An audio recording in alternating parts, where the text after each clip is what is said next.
faster beside your young people.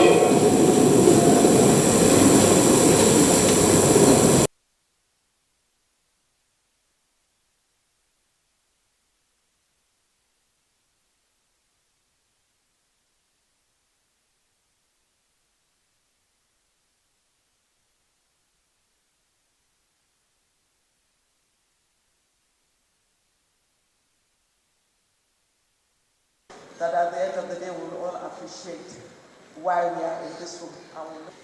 United Nations system in Nigeria.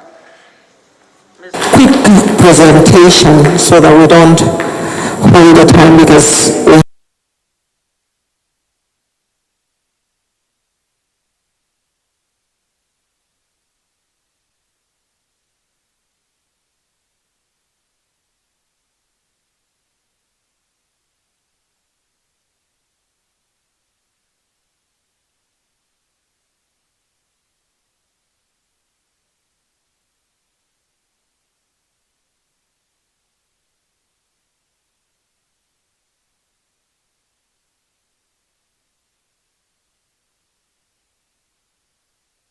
So we are pleading that at least they will carry the thoughts to their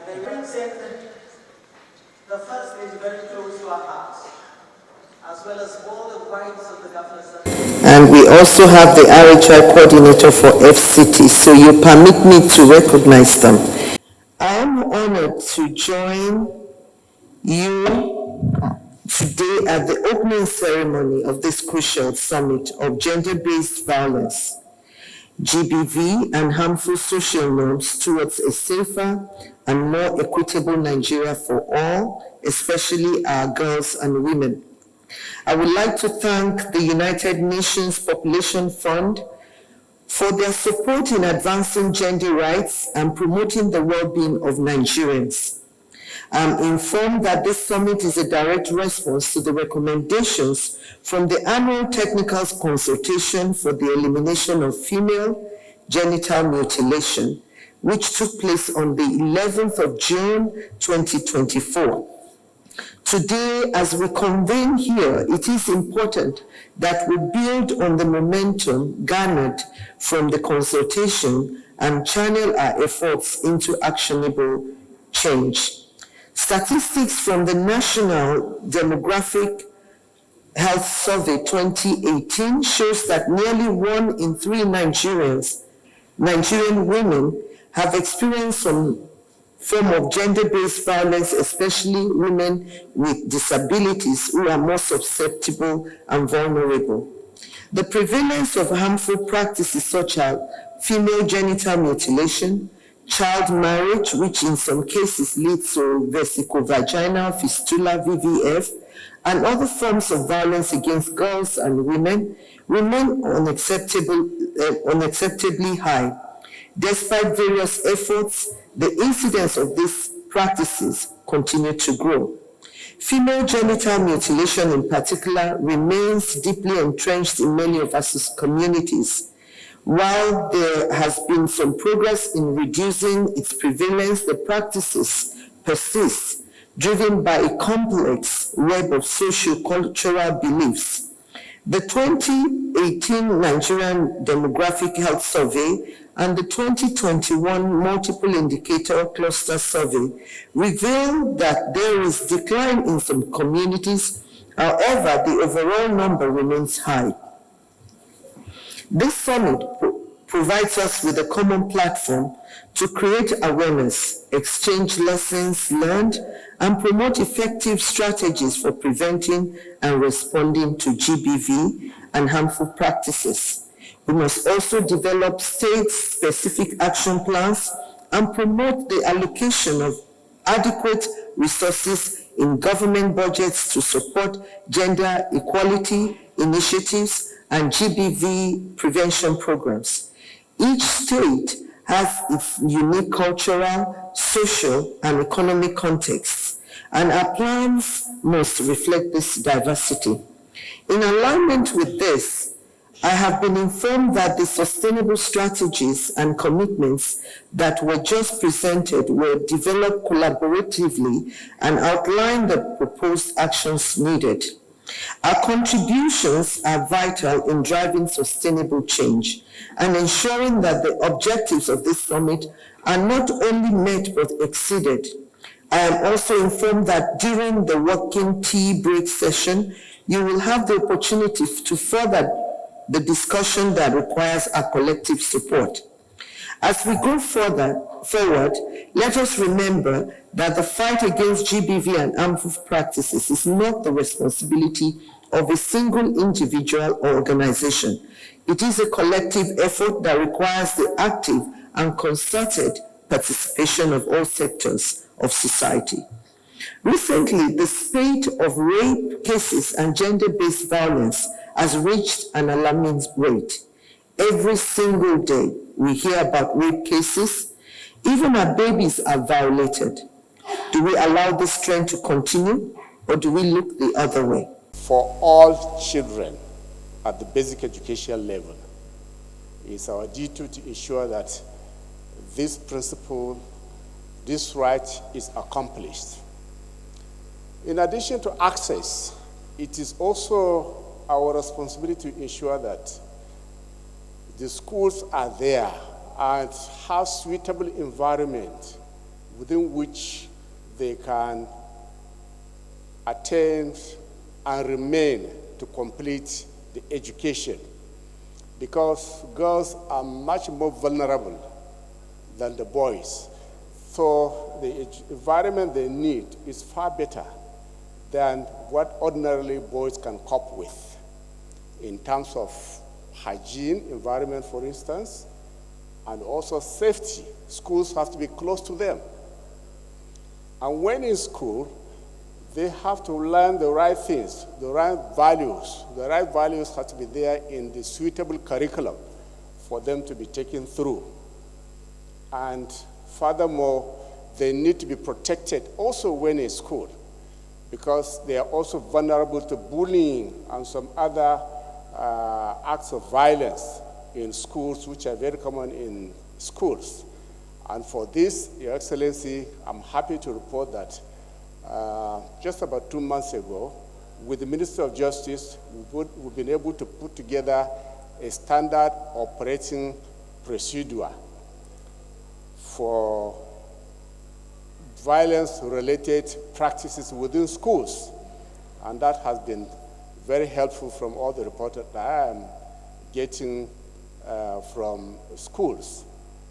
And then, furthermore, this government has been able also to put in place the National Safe Schools Program, which is in the headquarters of the National Civil Defense Corps, and is doing a lot of awareness program for all our security agencies so that our schools are safe and well protected. So we believe with all these policies and many, many others in place, including scholarships for girls who are from disadvantaged and socially disadvantaged backgrounds. We do give them a lot of preferences in the ministry for them to be able to proceed to tertiary education. So with all this, we believe that by the time we give our girls the appropriate education, these matters that we are talking about here that are serious threat to our society will be a thing of the past. So once more, I want to congratulate you, Ma, and the United Nations Commission for this major sensitization outing on this program. It's an honor to extend my heartfelt greetings and express my deepest appreciation to the organizers of this significant summit, the United Nations Population Fund, and the Renewed Hope Initiative program of the Office of the First Lady. Her Excellency Senator Oluremi Tinubu, CON. The theme, Voices for Change, Gender and Social Norms Summit 2024. This is not only a timely initiative, but a critical platform for advancing the vital discourse on gender-based violence and harmful social norms in Nigeria. I commend the First Lady for her unwavering commitment to enhancing public awareness on these pressing issues. Her dedication serves as a beacon of hope for many, especially women and girls who continue to face the brunt of harmful practices and societal norms that limit their potential and well-being. In alignment with these efforts, I am pleased to announce that the Federal Ministry of Youth Development has concluded plans to establish a new Department of Youth Wellbeing. This department will be dedicated to tackling issues such as gender-based violence, harmful social norms, and addressing and providing support for mental health to young people. Of course, in collaboration with the line ministries, just to ensure that we synergize and have coordinated an all-of-government approach to these challenges. And that particularly affects our young women. We are determined to provide the necessary support and interventions that will enable our young women to thrive in a safe and equitable environment. The Ministry of Youth Development stands resolute in its support for this cause. We recognize that the youth are not just the leaders of tomorrow, but the drivers of change today. Through our programs, we're committed to educating and empowering young Nigerians to challenge and transform these harmful norms. We aim to foster a generation that values equality, respects human dignity, and actively works to eliminate gender-based violence in all its forms. As we reflect on the outcomes of the recent annual technical consultation on ending female genital mutilation hosted by the UNFPA, it is clear that collaboration is key.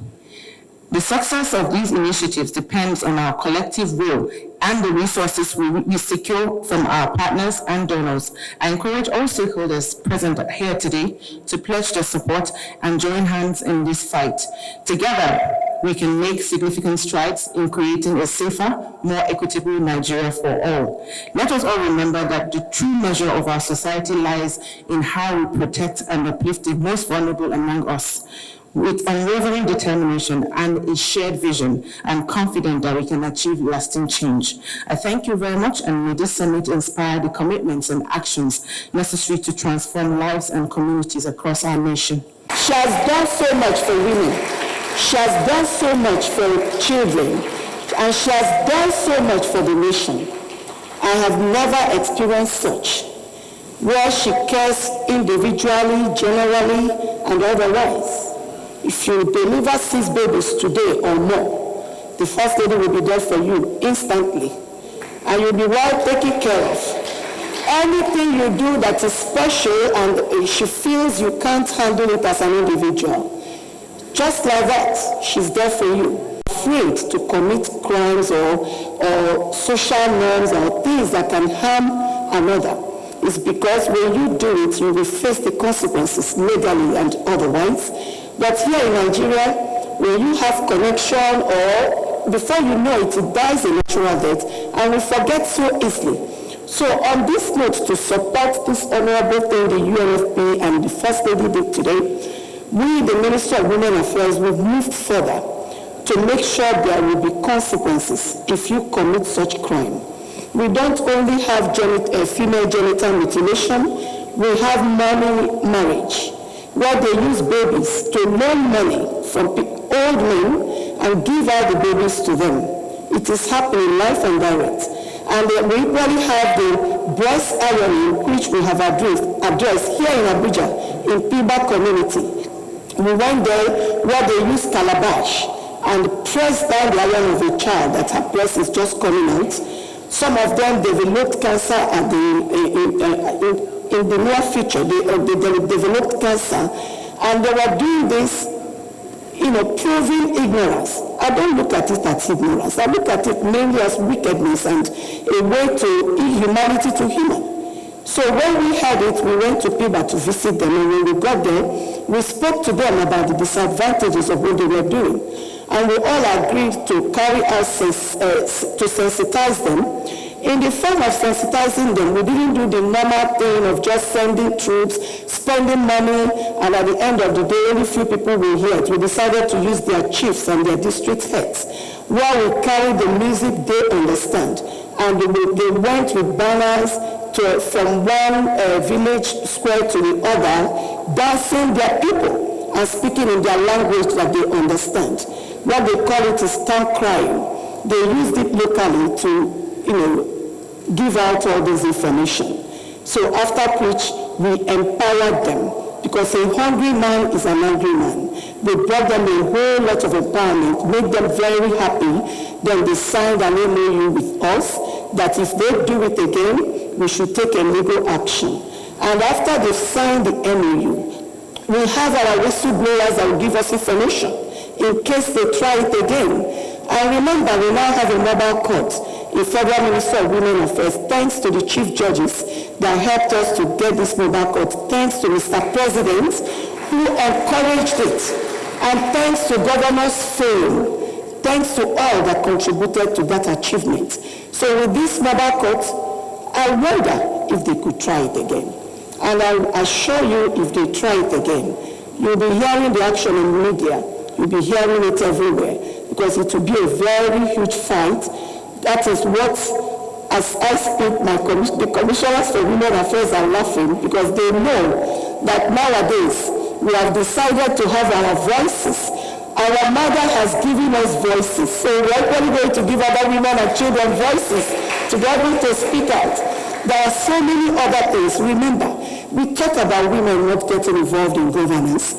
No matter how much you talk, no matter how many laws you bring out or policies, if they remain the poorest, that money, akumesio bike, like Igbo say, is money that will give you the strong mind to stand out and face men in any kind of situation. So as it is, we believe to start empowering women so they will have voices.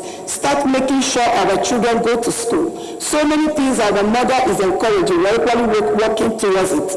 We've empowered already, thanks to Renewed Hope Agenda, about 16 states, of which they have till 13th of next month to start functioning or using the machines as we cluster them in cooperatives.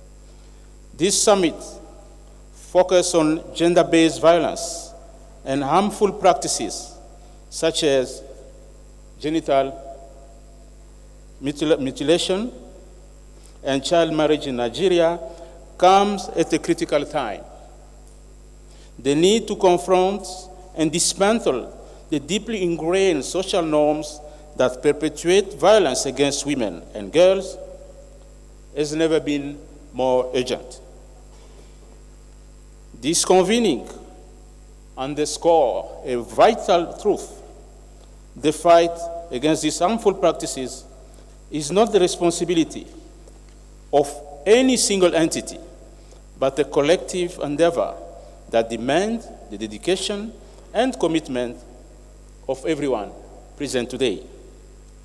I would like to extend my heartfelt gratitude to Her Excellency Senator Oluremi Tinubu, the First Lady of Nigeria and wife of the President. Your unwavering support for gender issues has been instrumental in advancing initiatives that seek to protect and empower women across Nigeria. Your contribution have turned policy into action, and for that, we are deeply thankful. And I still remember your commitment to We Are Equal.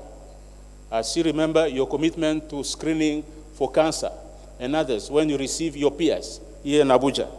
We are greatly thankful.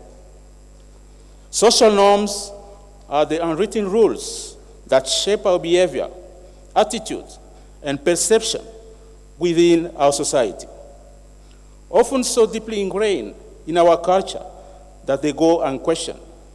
This norm perpetuates gender inequalities and disadvantages women and girls.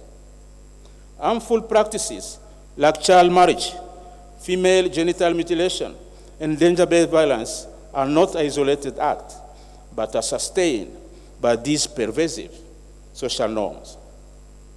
In Nigeria, an alarming percentage of women have undergone female genital mutilation before the age of 5, making the country the second highest contributor to the global total of 230 million affected girls, largely due to its high population density. Additionally, Nigeria has the highest number of child brides in Africa, with an estimated 22 million girls married before reaching adulthood. Further compounding these issues, 1 in 3 ever married women in Nigeria has experienced emotional, physical, and social violence from their partner, a troubling statistic that is even more pronounced in some of the zones in Nigeria. Social norms not only influence behavior, but also sustain practices that violate the rights of girls. However, by identifying and promoting positive social norms and practices, we can drive meaningful change. Therefore, it's imperative that we work together to transform harmful norms into those that uplift and protect, fostering a society where the dignity and rights of every woman and girl are respected. Addressing gender-based violence and harmful practices requires substantial and sustained investment. We must commit to long-term programs that challenge harmful norms and support the empowerment of women and girls. This includes investing in reproductive health, promoting gender equality, and challenging stereotypes from an early age. Moreover, we must strengthen our response to gender-based violence and harmful practices by ensuring that survivors have access to justice and support services while holding perpetrators accountable. Legal framework must be robust, supported by a societal shift that unequivocally reject violence against women and girls. Let us commit to translating human rights and principles into shared norms. Together, let us identify, promote, and amplify the positive social norm already making a difference. And let us strive until every woman and girl in Nigeria can live in a society where her rights are respected, a voice is heard, and a potential is fully realized. The United Nations and system in Nigeria stands ready to support the government of the Federal Republic of Nigeria in achieving gender equality and human rights for all.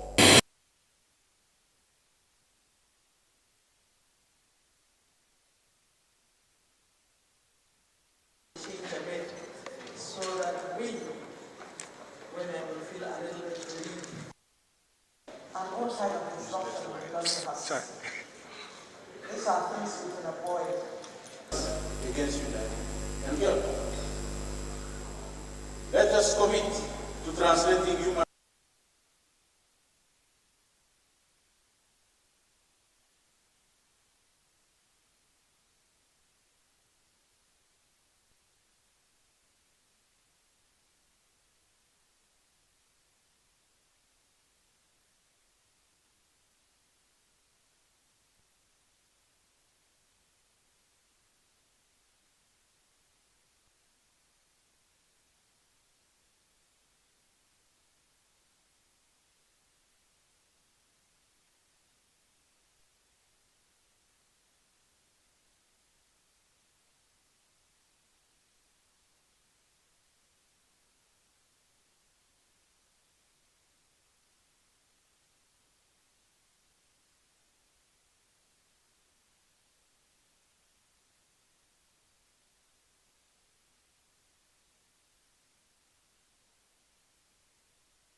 No. Thomas, you may be seated, please. Thereby hindering their full potentials.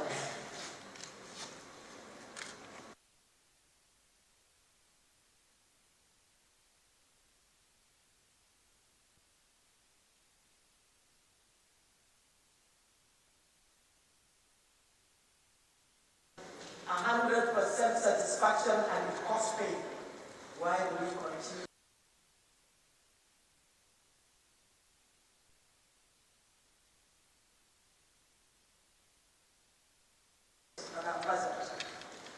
To discuss each mandate, because it is surrounded by women and women issues.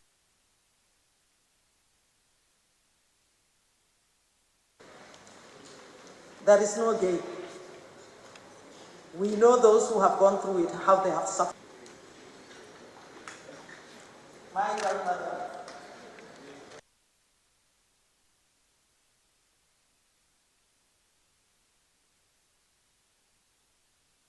the summit where different countries were bound to do that summit.